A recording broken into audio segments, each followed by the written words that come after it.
Bonjour Olivier Renaud. Bonjour. Je rappelle que vous avez écrit un livre qui s'appelle Montparnasse, les lieux de légende. Nous ne sommes pas à Montparnasse ici, nous sommes plutôt vers le parc Montsouris.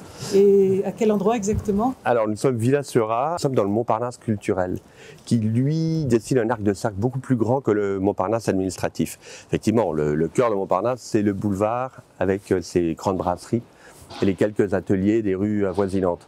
Mais vers l'ouest, le quartier culturel vraiment de Montparnasse continue du côté de la Villa Falguière et jusqu'à la Ruche, et vers l'est, jusqu'ici à Montsouris, là où sont venus s'établir des gens comme Braque et Fujita par exemple. Et ici, la Villa Seurat, qui est une des villas mythiques du quartier du Montparnasse culturel, en tout cas du 14e arrondissement, où de nombreux peintres, architectes, sculpteurs sont venus vivre et travailler ici. À l'entrée, montant la garde ici, à l'entrée de cette villa, Salvador Dali a vécu 3 ans ici, avec Gala, dans cette maison qui fait l'angle donc de la rue de la Tombussoire et de la Villa Seurat.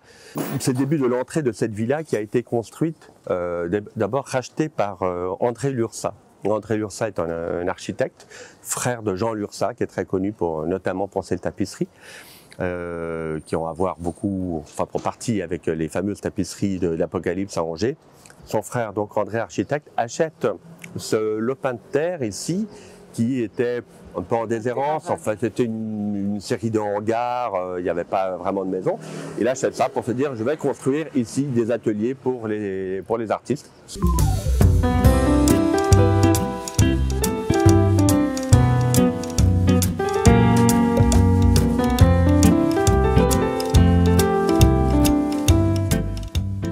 C'est une architecture assez simple qui joue sur des volumes et des plans. Vous voyez que les façades sont presque planes, béton beaucoup, des grandes verrières pour les ateliers parce que ce sont des maisons ateliers. Elles ont été construites pour que les artistes puissent à la fois y vivre et travailler.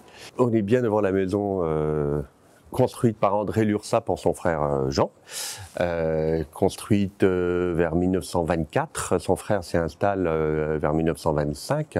On voit encore là des gros volumes, une villa faite en forme de L, si on veut, faite en angle, avec des gros volumes.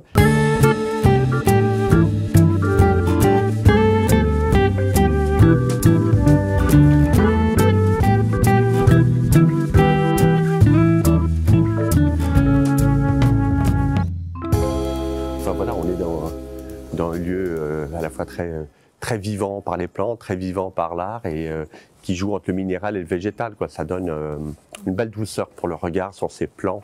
Ce qui plaît à Man Ray dans le quartier de Montparnasse, un peu élargi, c'est cette dimension cosmopolite où il rencontre des gens qui parlent aussi mal français que lui. Donc il s'y sent à l'aise, à la fois baigné dans cette vie très parisienne puisque Kiki ne peut pas faire plus française qu'une bourguignonne qui vit à Paris, quoi. Donc Kiki et les autres.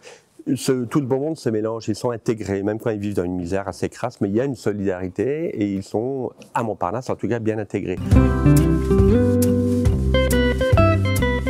Jana est une femme formidable à plus d'un titre, une grande sculptrice, on dit sculptrice j'imagine aujourd'hui, ou sculpteur comme on veut, qui a été très amie notamment avec Modigliani, donc avant de s'installer ici. Ils ont fait le portrait l'un de l'autre, enfin ils ont été assez proches. Et elle était proche aussi de Chaim Soutine. Tous les artistes juifs. Tous les artistes juifs. Elle a fait à l'école de Paris, hein, c'est 98% ashkénaze, hein, et puis un séfarade, qui est Modigliani.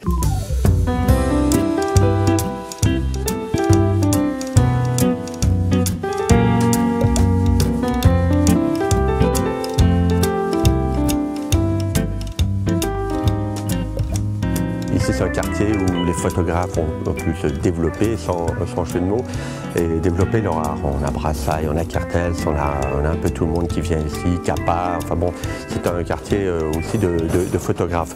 Numéro 3, nous sommes devant la maison atelier de Grosmaire, hein, Grosmaire qui fait partie de ces peintres de Montparnasse qui n'étaient pas les plus mondains, qui n'étaient pas mêlés à la foule des autres artistes, un peu plus solitaires, mais un des peintres importants. D'ailleurs, il me semble bien qu'il a son pilier à la coupole, puisque les piliers de la coupole ont été peints par des artistes du Cru.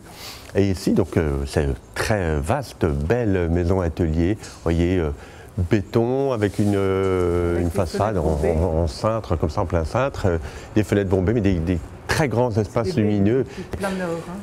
Oui, là on donne plein nord, donc on a cette belle lumière qui est plutôt pour les peintres. Celle-ci, c'est peut-être aussi la plus mythique, ou la plus variée en tout cas de par ses occupants. Parce qu'ici, on a du très très lourd. Ce qui arrive ici au rez-de-chaussée, pour l'atelier, une chambre au-dessus, Chaim Soutine, voilà, qui est quand même un des plus grands artistes de Montparnasse, un grand ami évidemment de Modigliani, de Tchana Orloff. Il est arrivé ici dans les années 30. Il est sorti de la misère crasse, mais quand même il vivait des fois dans des conditions un petit peu d'hygiène un peu douteuses par moment. Mais il commence à s'y mettre parce qu'il rencontre une femme qui s'appelle Gerda et qui va appeler Garde pour inverser son... Bon, c'est une Allemande, juive allemande. Ils vivent ensemble ici. Et donc elle va quand même faire des efforts pour qu'il y ait une vraie salle de bain, voilà. Mais Soutine, il travaille, comme vous savez, les fameuses légendes qui sont vraies tout près d'ici, quand il travaillait avec les grandes carcasses de bœuf ou de poulet, et qu'il laissait pourrir sur place. Au-dessus de Soutine, pendant un moment, vit Henri Miller, mais avant Miller, il y a eu Antonin Artaud, qui est là de septembre 33 à septembre 34. Il vit pendant presque un an ici, au-dessus. Il y a Anaïs Nin, qui était une amie d'Artaud à l'époque. Ils sont un peu brouillés par la suite, mais ils ont été très proches pendant un moment. Elle était fascinée par cette figure d'Artaud, qui était quelqu'un d'absolument captivant. Et lui, il est là en 33-34. C'est quand même une grande période pour lui, parce qu'il écrit beaucoup. C'est probablement là qu'il a écrit, ou au moins partie d'Héliogabal, qui est un des livres les plus fulgurants de l'histoire de la littérature française, au moins du XXe siècle, mais quand même. Un livre d'une puissance rare. Et il a écrit aussi des textes qui se retrouvent dans le théâtre et son double. Donc on a affaire à une période très vivante d'Artaud, qui fréquente beaucoup les cafés de Montparnasse, il est beaucoup au Dôme, il fréquente beaucoup de gens de l'intelligentsia, il est copain évidemment avec Man Ray, qui fait de lui un très très beau portrait, très troublant, avec une tête de vautour comme ça, mais très beau. Et juste après, c'est Henri Miller qui vient s'installer ici. Il publie Le Tropique du Cancer et il vit ici pendant 3 ans et écrit Le Tropique du Capricorne. Il rencontre plein de gens parce que lui, il a ce côté-là quand même assez vivant. Il tape à la machine à écrire, les gens font la fête chez lui, ça boit beaucoup. Il y a Anaïs Nin évidemment dans le décor et lui continue à écrire. Il met des tas de mots assez rigolos sur sa porte, pas déranger pendant le travail ou de dire je suis parti pour la journée ou pour la quinzaine. Enfin, il met un tas de petits mots comme ça. Voilà, c'est tout un personnage, Henri Miller, qui vit ici.